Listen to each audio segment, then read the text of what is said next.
चाणक्य और चंद्रगुप्त की 49वां एपिसोड। तक्षशिला में रात के अंधेरे में चंद्रगुप्त, वीरसेन, पब्बत और कुछ अन्य छात्र चुपके चुपके छात्रावास से बाहर निकले और तक्षशिला से बाहर की ओर बढ़ने लगे। वो लोग इस बात से अनजान थे कि आचार्य श्वेतांक भी इस समय छात्रावास के निरीक्षण के लिए निकले हैं। वो सभी जब छात्रावास से बाहर जाने वाले मुख्य द्वार के पास पहुंचे कि तभी श्वेतांक भी सामने से आते दिखाई दिए। तभी एक छात्र की नजर उन पर पड़ गई। वो बोला, आचार्य श्वेतांक इधर ही आ रहे हैं। ये सुनते ही सबके चेहरों पे हवाइयां उड़ने लगी।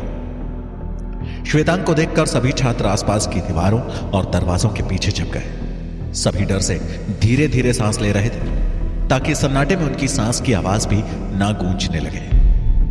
श्वेतांक गलियारे में जैसे ही उन लोगों के पास से गुजरे, सभी छात्र दीवार में किसी मधुमक्खी की तरह चिपक गए। अचानक ही एक छात्र का पैर फिसला और उसके हाथ से दीवार की पकड़ छूट गई। वो सीधे मुख्य द्वार की ओर जाने वाली गली के बीचों बीच लड़खड़ाता हुआ श्वेतांक के सामने गिर पड़ा। ये देख जैसे बाकी छात्रों के गले सूख गए, सांसें रुक गई थी। आचार्य श्वेतांक ने कठोर स्वर में उससे पूछा, तुम इस समय यहां क्या कर रहे हो? तुम्हें तो छात्रावास में होना चाहिए था। उस छात्र को कुछ बोलते नहीं बन रहा था कि तभी उसके बगल में तेजी से एक चूहा गुजरा। वो चिल्लाते हुए बोला, आचार्य मूषक! श्वेतांक हैरानी से बोले, मूषक? कौन मूषक? क्या कह रहे हो तुम? अब तक उस छात्र के दिमाग में योजना आ चुकी थी। उसने तुरंत कहा, आचार्य, एक मूषक छात्रावास में हमें बहुत तंग कर रहा था। हमारी नींद खराब कर दी। मैं बस उस मूषक को छात्रावास से दूर ले जाना चाहता था, इसलिए उसे पकड़कर यहां छोड़ने आया था। लेकिन तब तक आप आ गए और वो मेरे हाथ से छूट वापस भाग गया। इतना बोल उस छात्र ने अपना सर झुका लिया। श्वेतांक ने एक नजर उसकी तरफ देखा, फिर बोले, जाओ, जाकर सो जाओ। इतना सुनना था कि सबकी जान में जान आई। वो छात्र आगे आगे छात्रावास की तरफ चला गया और पीछे पीछे आचार्य श्वेतांक। श्वेतांक के जाते ही सबने राहत की सांस ली और दीवार की ओर से बाहर निकलकर लड़ाई के मैदान की तरफ बढ़ गए। जहां तक्षशिला में चंद्रगुप्त पब्बत से तलवारबाजी करने निकल चुका था, वहीं मगध में अमात्य उसके बारे में जानने के लिए काफी उत्सुक थे। अमात्य अपने कक्ष में बेचैनी से टहल रहे थे।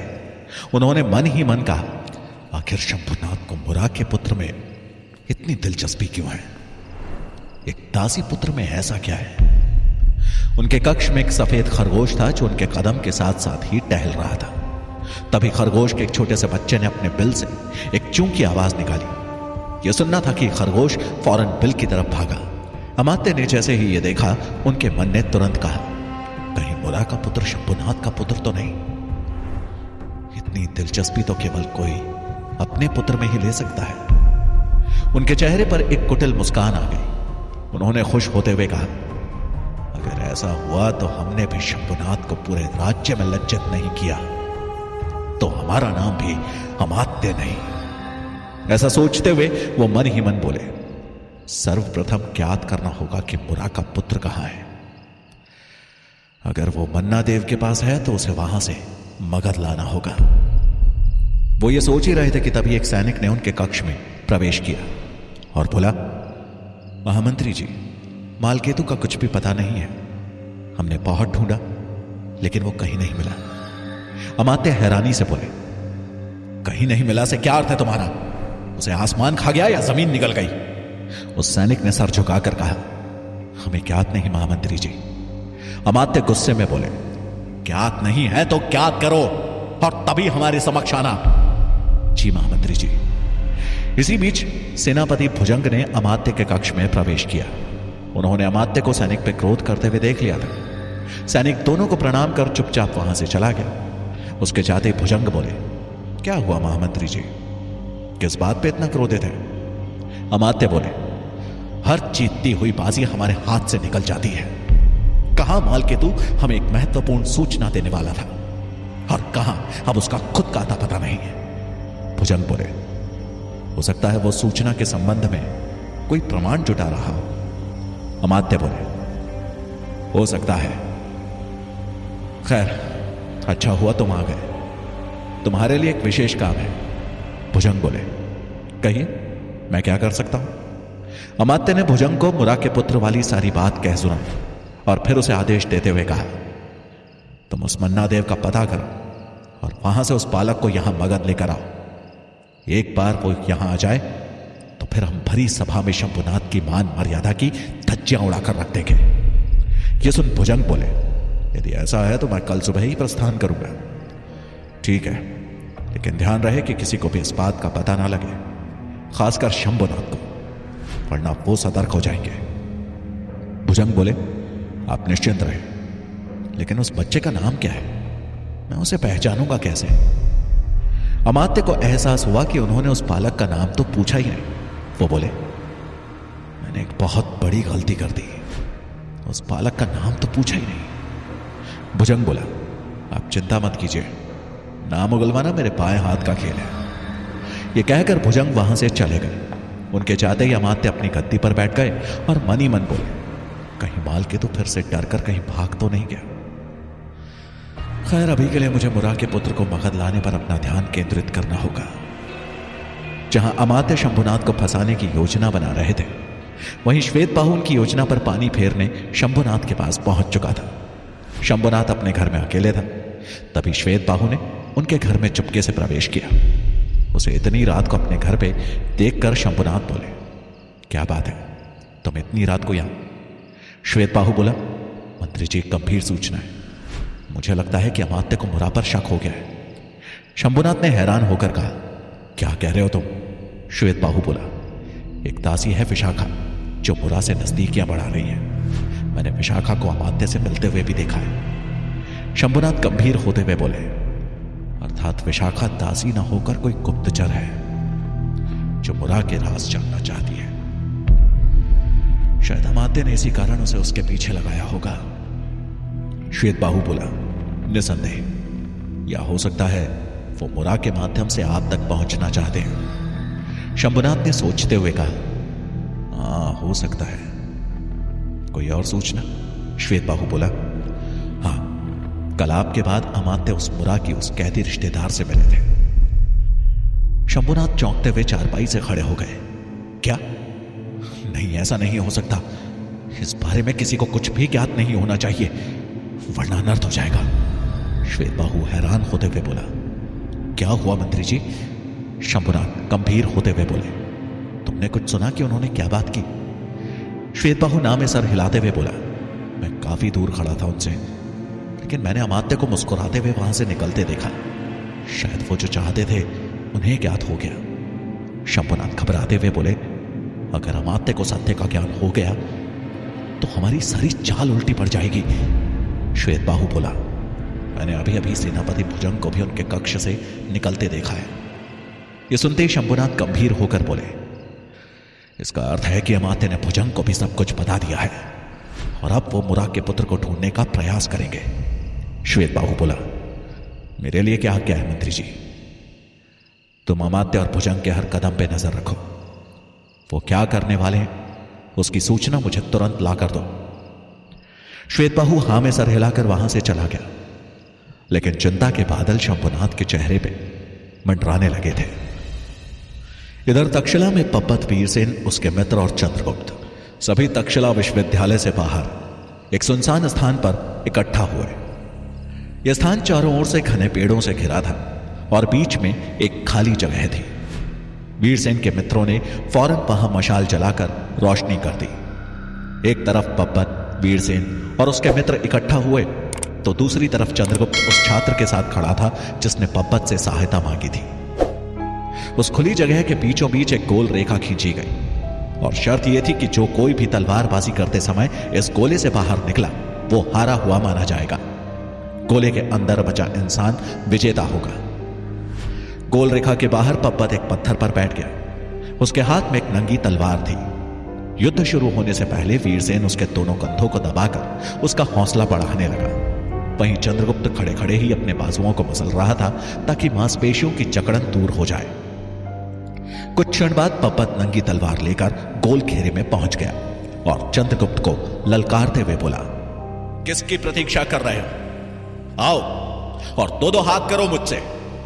देखे तुम्हारे में उस छात्र के मान की रक्षा करने का साहस है भी या नहीं। चंद्रगुप्त ने भी अपनी तलवार उठाई और गोल घेरे के अंदर आ गया। वो विनम्रता से घुटनों के बल जमीन पर झुका और सर झुकाकर धरती को प्रणाम किया उसके बाद उसने वहां से मिट्टी उठाकर अपने माथे पर तिलक किया। पब्बत ये देखकर उसका उपहास करते हुए बोला, इसे देखो, ये तो अभी से ही घुटनों के बल बैठ रहा है। युद्ध शुरू होने से पहले ही अपनी हार मान ली। उसके सभी मित्र हंसने लगे, लेकिन चंद्रगुप्त शांत खड़ा रहा। उसने अपने तलवार के मुठ पर अपनी पकड़ मजबूत की और लड़ने की मुद्रा में खड़ा हो गया। वो अब पब्बत की आंखों में किसी शेर की भांति देखने लगा। पब्बत भी उसकी आंखों में आंखें डालकर देखने लगा। अगले ही पल दोनों एक दूसरे के सामने तेजी से दौड़े और एक दूसरे को पार किए। टन टन की आवाज पूरे जंगल में गूंजने लगी। कभी चंद्रगुप्त पब्बत के वार का बचाव करता तो कभी पब्बत चंद्रगुप्त के वार का बचाव करता। कोई भी किसी से कम नहीं पड़ रहा था। दोनों ने लड़ाई के जितने पैतरे सीखे थे उन सबको एक एक कर आजमा रहे थे।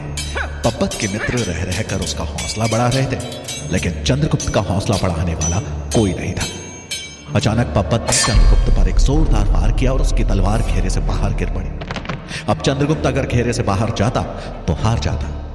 पब्बत ने अगला वार चंद्रगुप्त के पेट के पास किया, लेकिन चंद्रगुप्त एक तरफ हट गया और वार विफल हो गया।